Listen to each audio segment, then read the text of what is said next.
Alright, so you've just jumped into Chaos Zero Nightmare, huh? The game throws you straight into chaos, pun totally intended, and you're probably wondering which characters are actually worth keeping from your first pulls. That's where rerolling comes in. It's basically your way of cheating fate a little. You reset, summon again, and hope the gacha gods bless you with some real powerhouses. Because, let's be honest, starting with the right team can make your entire journey a lot smoother. In this video, we're diving into the Chaos Zero Nightmare reroll tier list, where I'll break down which characters you should aim for right from the start. Whether you're after strong DPS, solid tanks, or game-changing support units, I've got you covered. By the end of this video, you'll know exactly who's worth your time and who's better left in the summon trash pile. Let's get into it. I'm quickly moving on to the video, and I'm ranking characters in Chaos Zero Nightmare. Before we start, if you enjoy these types of list videos, don't forget to like the video and subscribe. Enjoy watching.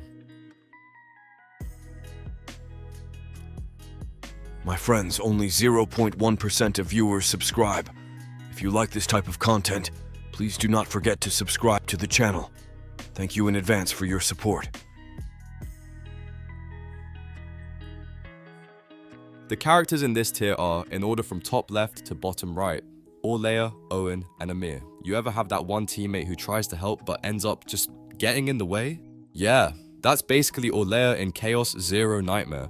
On paper, she sounds amazing. She can create free creation cards that heal, shield, or buff your team. Sounds perfect, right? Well, the problem is she doesn't know when to stop. She fills your hand faster than you can use the cards, and before you know it, you're drowning in options but can't actually play efficiently. And since she doesn't have any reliable card draw, setting up her combos takes ages. By the time Orlea is finally ready to go, the battle's already over. Now, let's be real. Managing her retain mechanic feels like juggling flaming swords. You have to constantly make sure your hand isn't full, or you'll lose the cards you actually need.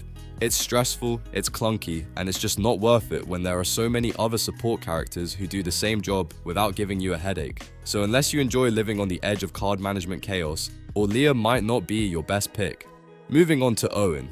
Bless his heart. He's the kind of character you start the game with, use for a while, and then quietly retire when you pull someone better. His whole damage dealer kit just falls flat compared to literally everyone else in the same category. He doesn't have any unique mechanics, he doesn't bring team utility, and his numbers are just sad. If this were a school talent show, Owen would be the kid playing the recorder right after a fire juggler. I mean, don't get me wrong, he's fine if you're just starting out. He'll get the job done early on. But once you start building stronger teams, you'll realize he's like a placeholder character, the kind you use until your luck improves. If you're thinking about investing your resources into him, I'll save you the trouble. Don't. There are way too many better options out there. And then there's Amir. On paper, she's supposed to be a tank, but here's the twist. Her damage scales with her defense, which sounds cool until you realize her defense stats are the lowest among all tanks in the game. Yeah, you heard that right. The character whose entire power depends on his defense has the worst defense. It's like a chef who's allergic to food. I've tried, honestly. I've tested Amir in all sorts of team compositions, hoping she'd surprise me, but nope. Every single time she ends up underperforming. She just doesn't have the tools to compete with the stronger frontliners. So unless you're doing a challenge run or you just really like her design, you might want to keep Amir on the bench for now.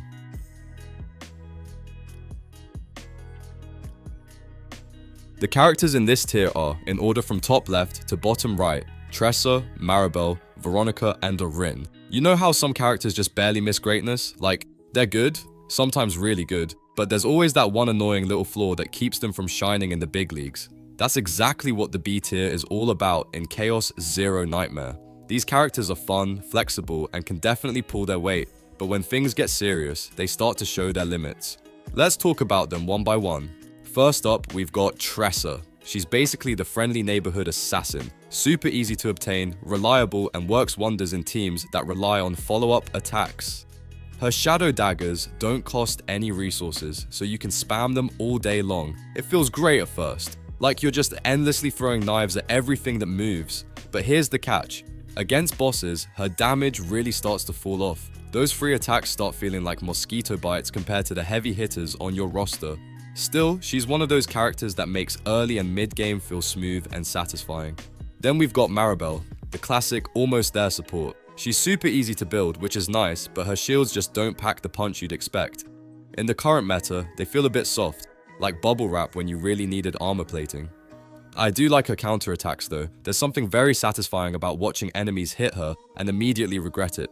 The only downside is that her damage output depends heavily on those shields, so when they're weak, her whole kit starts to crumble. She's not bad, just missing that extra bit of impact to make her shine. Next up is Veronica, and I have to say, she's pretty fun to use. She's not your traditional damage dealer, more of a creative engineer type.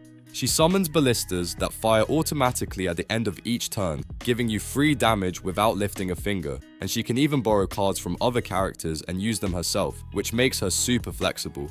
Her ballistas hit randomly, which can be both hilarious and frustrating. Sometimes they shred the right target, and sometimes they're just vibing in the corner doing nothing useful.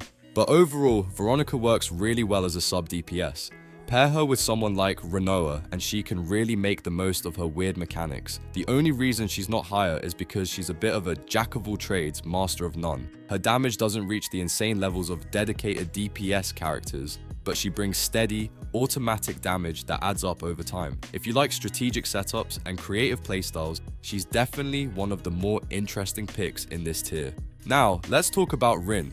The boss killer that could have been an A tier if not for her stubborn personality. She's incredible if you can keep her in her Dark Cloud stance. And I say if because getting that stance going and keeping it stable feels like trying to balance a glass of water on a trampoline. When everything aligns, Rin's single target damage is absurd. Like, why is this even legal? Levels of strong. Her self buffs are powerful, her card draw feels smooth, and when she's in rhythm, she melts bosses like butter.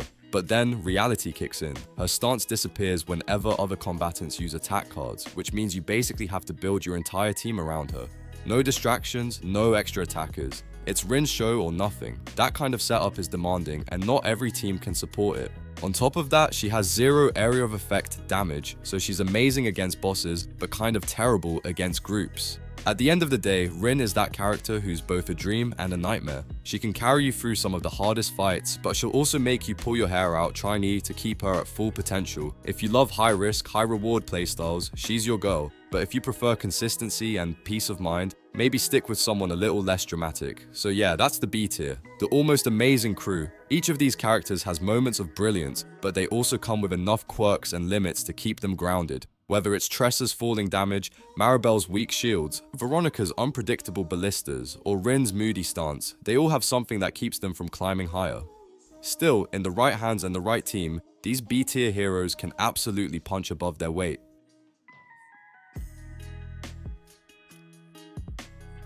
The characters in this tier are, in order from top left to bottom right, Nia, Mei Lin, Cassius, Selena, Mika, Renoa, and the Beryl. You know that moment when you meet a character and think, oh yeah, they've got something special?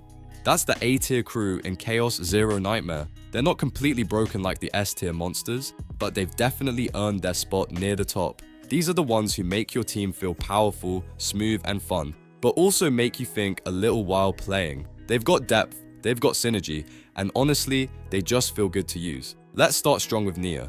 She's that kind, dependable support who always shows up when you need her, even if she doesn't always fit every team. When you pair her with a strong, high-damage attacker who can multi-strike, she absolutely shines. Her follow-up attacks and occasional healing make her a perfect safety net in tough fights.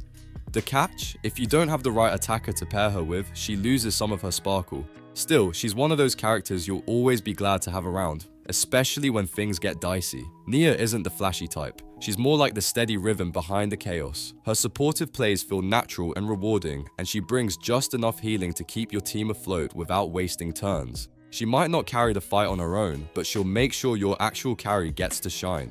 If you're building around fast, aggressive attackers, Nia turns that aggression into pure value. Now, let's talk about Mei Lin, who is basically a one-woman highlight reel in the right setup. If you're running a passion-focused team, she's the best support you can get. Her tenacity damage scales beautifully with action points, and that scaling means she only gets stronger as the fight goes on. She's all about deleting single targets. If there's a problem enemy on the field, Mei Lin makes sure it stops being a problem very quickly. What really makes Mei Lin shine is how efficient her turns are. Her cards are low cost, she draws more as she goes, and she constantly reduces costs through her abilities. You end up chaining plays together like a magician pulling cards from thin air. She's also super beginner friendly because she doesn't rely too heavily on others to work. She just needs the right rhythm. The only real downside is her complete lack of area of effect damage, but that's an easy fix. Pair her with someone who can handle the mobs while she melts the boss. Cassius, on the other hand, is your team's brainy tactician. He's all about control, drawing, shuffling, and managing cards like a professional gambler who never loses his cool. If your strategy depends on specific cards to win, Cassius is your guy. He keeps your deck flowing and makes sure you always have what you need at the right time.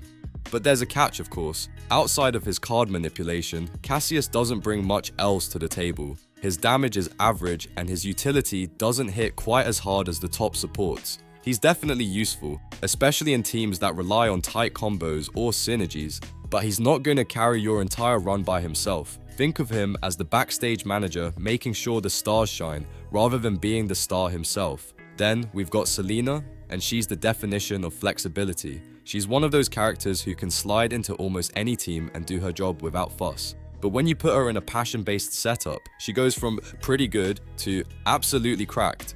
Her synergy with passion characters lets her unleash combos that feel effortless and explosive.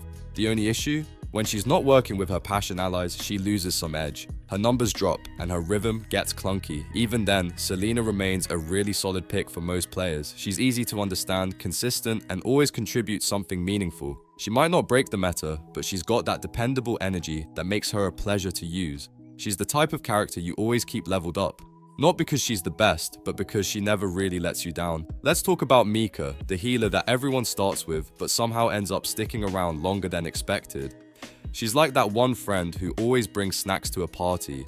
Not the star of the show, but always appreciated. Mika's healing is reliable, easy to use, and extremely handy in early and mid-game teams. You can throw her into almost any lineup, and she'll keep your squad standing. That said, by the time you reach the late game, Mika starts feeling a little unnecessary. Other characters begin to provide healing as a side effect of their stronger abilities, which makes her redundant. Still, she deserves credit. She's simple, steady, and perfect for learning the ropes. She might not be a long-term investment, but she definitely earns her spot early on. Now, Renoa. Oh boy, Renoa is a roller coaster. She's an incredible single target nuker whose whole playstyle revolves around her dirge bullets. Every part of her kit ties back to generating, discarding, and detonating these bullets for massive damage. When it works, it really works. You'll be watching numbers fly off the screen before your opponent can even blink. The challenge with Renoa is hand management. If you generate too many bullets without having the right cards to use them, your hand gets clogged and your rhythm falls apart. It's a bit like loading all your guns but forgetting to aim. Still, pair her with someone like Cassius, who can help you draw and cycle your deck, and she becomes an unstoppable force. Just don't expect her to clear groups, because her area of effect damage is basically non-existent. And finally, there's Beryl, the burst queen. She doesn't do crowd control, she doesn't do utility, she just blows things up, plain and simple. Her cards hit like trucks, and because she can retain them or reduce their cost, she can chain multiple powerful attacks in a single turn. Watching Beryl go off is pure chaos, the fun kind. Sure, Beryl doesn't offer team support or fancy mechanics, but she doesn't need to. She's all about huge bursts of damage that feel satisfying and impactful. When you want someone to delete a target in style, she's the one you call. Just don't expect her to handle waves of enemies. Her job is to make the big ones disappear, so that's the A-tier squad. A balanced mix of smart design, power, and style. They're strong, dependable, and rewarding to master, even if they're not completely flawless. From Nia's subtle support to Mei Lin's surgical precision, from Cassius's mind games to Beryl's raw explosions, these are the characters that make Chaos Zero Nightmare so much fun to play. They're not perfect, but they're close enough to feel like it.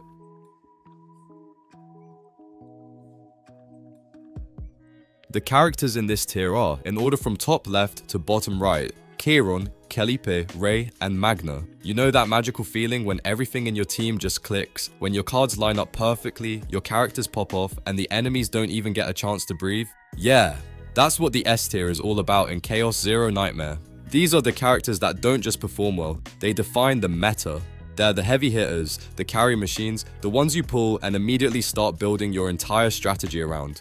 Let's start with Chiron, because honestly, this guy is just unfair in the best way possible. He's not your typical all-in damage dealer. Instead, he's flexible, a hybrid DPS who can handle both single targets and groups without breaking a sweat. His exhaust mechanic is particularly nasty against bosses, letting him keep up constant pressure even when others would start to fizzle out. And the best part, he doesn't really care about team composition. Throw him into almost any lineup and he'll make it work. At first glance, Kayron looks expensive to use. His base cards eat through your action points like candy, which might scare new players off. But that's where his genius lies. His kit constantly generates and consumes void cards to fuel those heavy attacks. Once you invest in the right upgrades and learn how to manage his flow, he becomes a walking destruction engine. You'll be turning weak, worthless cards into devastating attacks that tear through everything. It's chaotic, it's satisfying, and it's pure S-tier energy. Now, let's talk about Calliope, the tank who decided she didn't want to just tank, she wanted to dominate. She's arguably one of the best frontline characters in the game, not only because she soaks up damage, but because she dishes it right back out in massive waves. Her abilities come with built-in area of effect attacks, and the best part? She doesn't rely on any mono-element setups. That means she fits perfectly in almost every team. Calliope can crack even the toughest enemies wide open with her break abilities.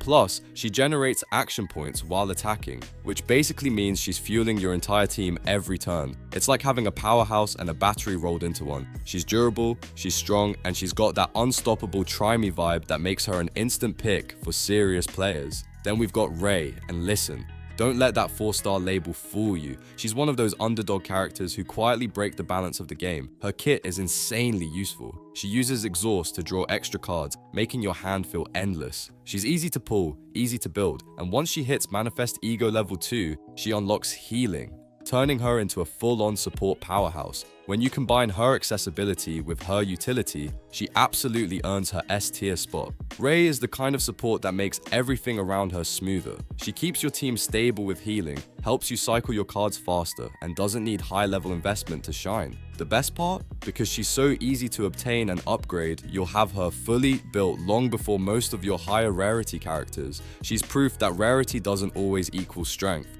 Finally, let's talk about Magna, the other half of the frontline dream duo. If Calliope is the unstoppable brawler, Magna is the immovable fortress. Her attack power scales directly with her defense, which means the tankier you make her, the harder she hits. Her kit is straightforward but devastatingly effective, making her one of the easiest top-tier tanks to learn. Magna dishes out counterattacks that punish enemies for daring to hit her, all while throwing up some of the best shields in the game. She's a perfect fit in almost any team, especially if you didn't manage to pull Calliope. The only real downside is her mana hunger. She's always hungry for more resources, but if you can keep her fed, she becomes an unbreakable wall that also hits like a truck. So yeah, that's the S-tier dream team. A mix of flexibility, power, and pure dominance. Kayron turns weak cards into unstoppable combos. Calliope crushes everything in sight while tanking like a champ. Ray proves that lower rarity doesn't mean lower power, and Magna stands tall as the perfect blend of defense and offense.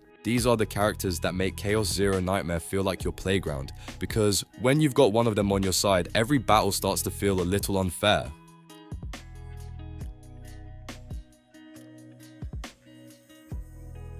The video ends here. See you in another video. Don't forget to subscribe.